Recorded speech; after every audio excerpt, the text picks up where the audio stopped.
안녕하십니까, 알파프로 대표입니다. 오늘은 2020년도 6월 30일 화요일 현재 시간 11시 20분 지나고 있습니다.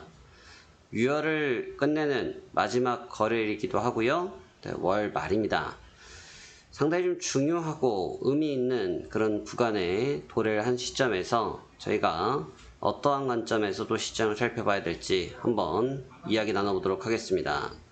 우선적으로 오늘은 6월 말이기도 하지만 2분기가 종료되어지는 날입니다.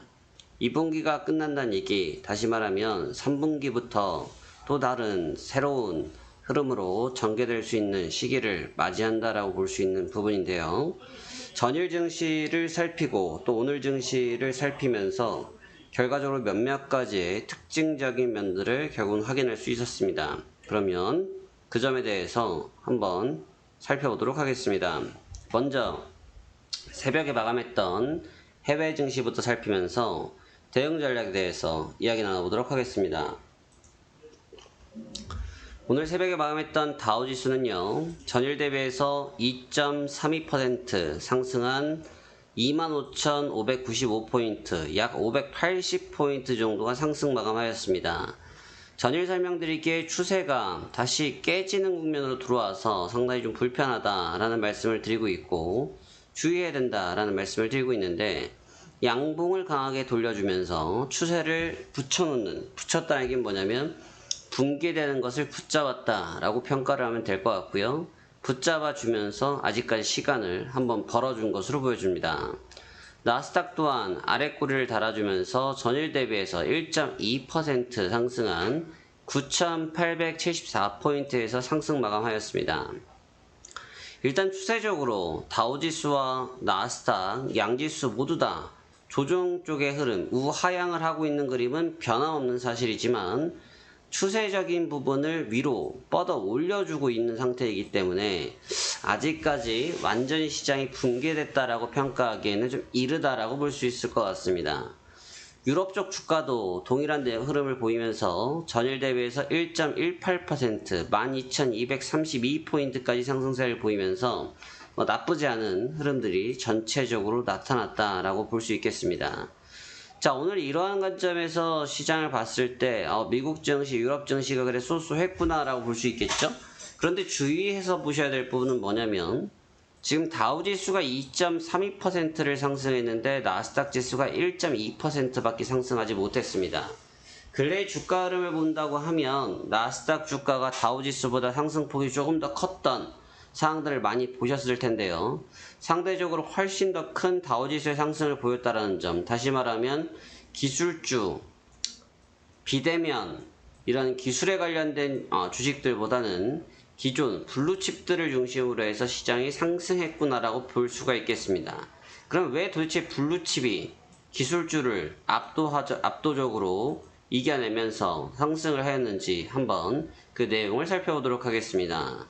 자, 일단 연준에서 또 한번 발표를 했군요. 최근에 이 코로나가 한번 이슈가 있어서 시장이 빠지면 꼭 그날 다음날이죠. 다음날 정부 정책이 좀 나오면서 그 분위기를 좀 붙잡는 경향들이 굉장히 많이 나오고 있습니다.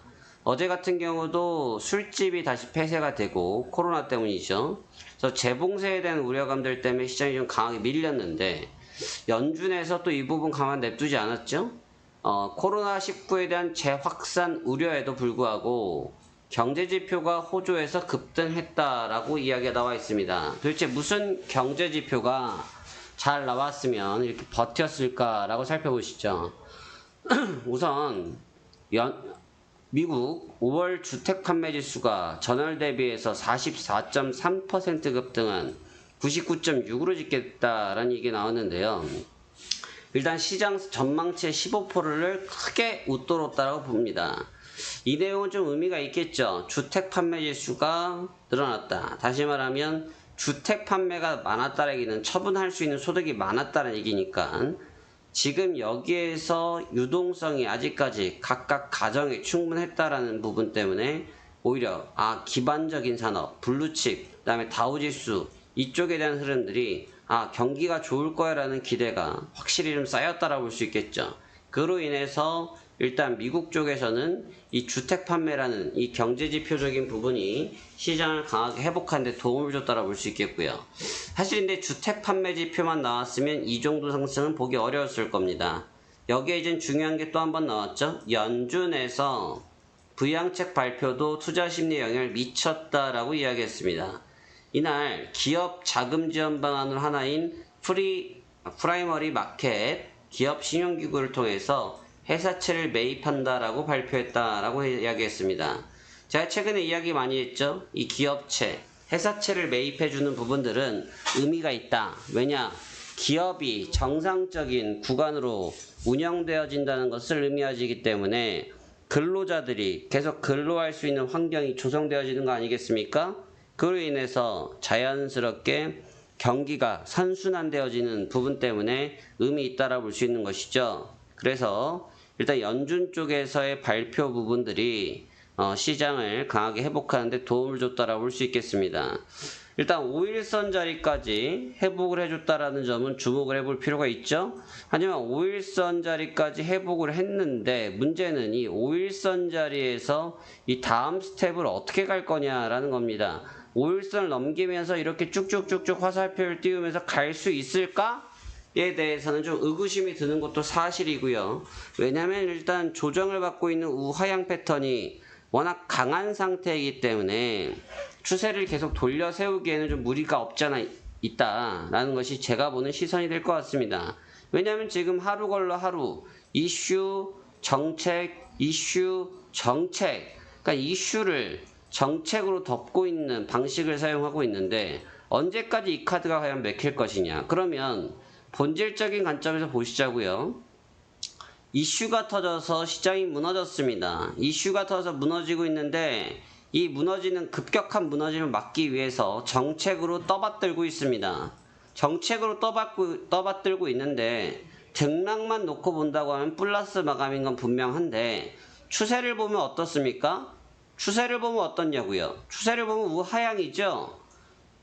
받들고 있지만 무너지고 있는 각도를 막지는 못하는 상황인 겁니다. 그러니까 다시 말하면 이제는 내놓을 카드가 없으면 지금 같은 방어를 할 수 있겠습니까? 어렵겠지요. 바로 그 점이 지금 구간에선 가장 우려감으로 살펴볼 수 있는 부분입니다. 그래서 조심해야 될 부분이 있고요.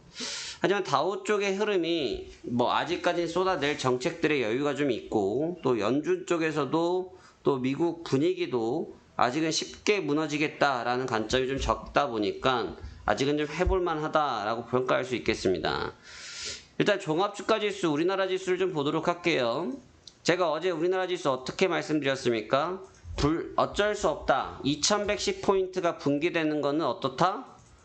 피할 수 없는 사실이다 라는 말씀을 드렸죠. 어제 깨졌습니까? 안 깨졌습니까? 붕괴했지요. 정확하게 붕괴했지요. 어제 지지력 얼마 말씀드렸습니까? 2085포인트 말씀드렸습니다. 왜? 2110포인트 구간이 1차적으로 붕괴가 되면 다음 구간이 2085인데 그 자리가 깨지지 않으면 추세적으로는 붕괴되지 않는다? 결국 다시 오늘 어떻게 됩니까? 리바운딩, 결국은 2110포인트 부근에서 또 공방전을 보이고 있어요. 제가 방금 미국 쪽 증시에 대한 설명드린 부분과 국내 증시에 대한 내용이 별반 차이가 없습니다.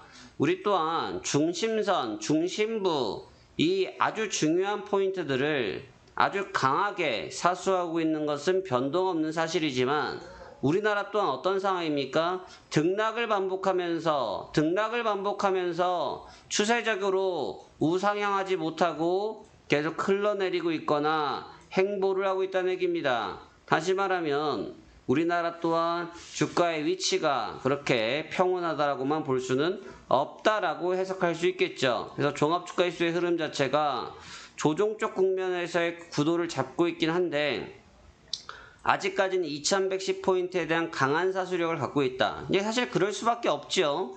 왜 그럴 수밖에 없느냐라고 보면 아직 우리 시장을 주도하고 있는 우리 시장의 가장 큰 주인이라고 말할 수 있는 삼성전자라든지 SK하이닉스라든지 이런 요즘 최근에 좀 뜨겁지는 않습니다. 시세가 뜨겁지는 않은데 뭘 하느냐? 버티고 있다라는 겁니다. 무슨 말이냐면 가만히 있기만 해도 위압감이 느껴지는 거죠.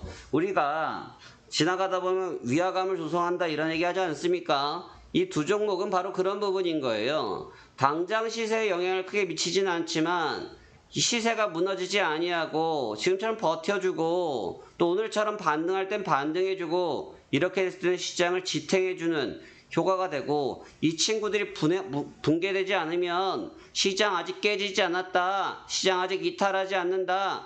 라는 분위기가 자연스럽게 조성되어지기 때문에 그렇습니다.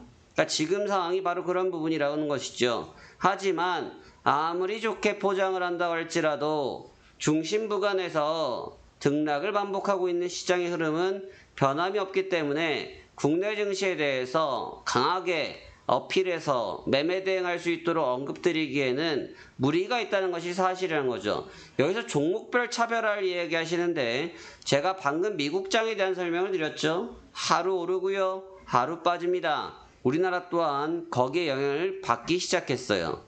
오늘 같은 경우는 코스피 지수와 같은 경우는 2120포인트 전일 대비해서 1.28%의 상승세를 지금 보이고 있습니다. 괜찮아 보이죠? 하지만 잘 보셔야 될 부분은 아침 고점 시가 대비해서 지금 낮아지고 있다는 겁니다. 시가가 2124포인트고요. 시가 이후의 고점이 2130포인트입니다. 현재가 얼마입니까?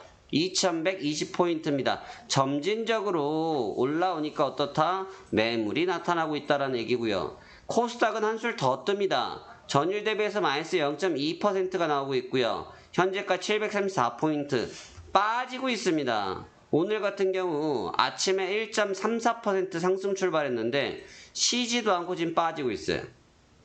무슨 말이냐면 제가 종목에 대해서 본격적으로 접근하고 싶은 마음 충분히 이해한다라는 말씀을 드렸지만 아직 그러기에는 이르다라는 말씀을 매번 드리고 있는데요. 6월달에 주된 화제가 그거였던 것 같습니다. 결과적으로는 그 점이 현재 시장의 부담감을 나타내주고 있는 부분이기 때문에 아직은 공격적으로 매매를 가져가는 구간이 아니라 계좌를 케어해야 될 구간이다 라는 점을 주목해 볼 필요가 있습니다. 그래서 오늘장 코스피와 같은 경우는 우선적으로는 좀 현 구간 정도에서 박스권 그 다음에 좀 쉬어가는 패턴을 보일 확률이 높고 코스닥은 지금 조금 밀려났던 모습을 갖고 있지만 오히려 좀 낙폭과대에 대한 인식보다는 너무 과도했다. 시가 대비 조정 과도했다라는 인식 때문에 저가 매입이 좀 유입될 가능성이 있기 때문에 마이너스권보다는 좀 지키는 매물들이 출회될 것으로 보여집니다. 현재 시간 거래되고 있는 글로벌 시장들의 선물 시장을 또 같이 보신다고 하면 일단 나스닥 쪽과 그 다음에 S&P 쪽 움직임들은 뭐 크게 나쁘지는 않습니다. 지금 이 시간에 영향을 좀 많이 받는 부분이 이제 항생 쪽이 되거든요. 이제 항생 쪽이 좀 되는데 반대로 좀 항생 쪽의 움직임들은 좀 무거움이 있어요. 같이 좀 볼까요? 지금 여기서 보시는 것이 항생 차트가 될 것 같은데요. 항생 쪽은 지금 뭐 시가 이후에 조금 계속 좀 흔들리면서 매물이 좀 나오려고 하는 게 보이죠? 약간의 조정 국면이 좀 갖고 있는 모습을 좀 갖고 있기 때문에 조금 주의할 필요가 있다. 그러니까 무슨 말이냐면 강하게 시장에 계속 드라이빙이 걸려서 위쪽으로 우상향을 막 그린다기보다는 어느 정도 발목이 붙잡힌 매매가 보일 가능성이 높다라고 평가하시는 것이 합리적이다라고 보여집니다. 아마 지금 뭐 자동 매매를 항상 켜놓고 보지 않으시는 분들께서는 모르실 수도 있지만 최근에 보면 이러한 공지가 올라가기 시작했을 겁니다. 필독 AI 실행이 프로그램 시작 시 기본 포착으로 전환됩니다. 정책 변경에 의해서 7월 1일부터 AI 실행이 매일 아침 포착으로 전환됩니다. 포착된 종목을 바로 매수하길 원하시면 매일 아침 포착 종목에서 실행으로 변경해 주셔야 합니다.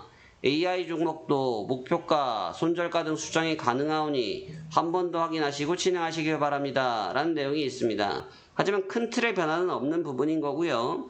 여러분들께서 좀 종목에 대한 매입 속도를 좀 조정하겠다. 인공지능에 대해서 타이밍을 좀 놓겠다라고 볼 때는 이러한 부분들이 좀 변경되어서 사용될 수 있기 때문에 확인하고 참고하시면 될 것 같습니다. 하지만 큰 관점의 차이는 없고 오로지 시장이 갑작스러운 큰 변동이 나타났을 때 대응이 더딜 수 있다는 부분들 때문에 거기에 맞출 수 있도록 전략을 구성해봤다라고 이해하시면 좋을 것 같습니다.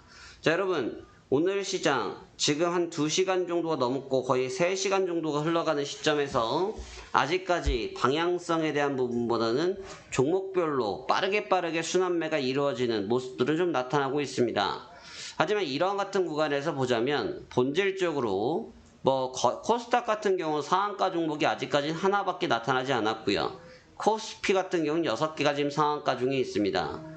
지금 6개, 1개 의미하는 바가 있습니다. 시장이 분명히 올라왔지만 아직 온전하게 올라오지 않았구나라는 겁니다. 이런 구간을 과도하게 오해해서 저가 매수다, 싸게 사야 된다 라고 이해하기보다는 아직은 타이밍적으로 우리가 접근할 수 있는 구간은 아니구나, 지금은 조금은 조심하는 게 좋겠구나 라는 관점이 오히려 유익할 것이다 라는 의견을 전달하도록 하겠습니다. 자, 오늘도 남은 시간 성공 투자하시길 바라며 오늘 말씀 여기까지 전달해 드리도록 하겠습니다. 감사합니다. 알파프로였습니다.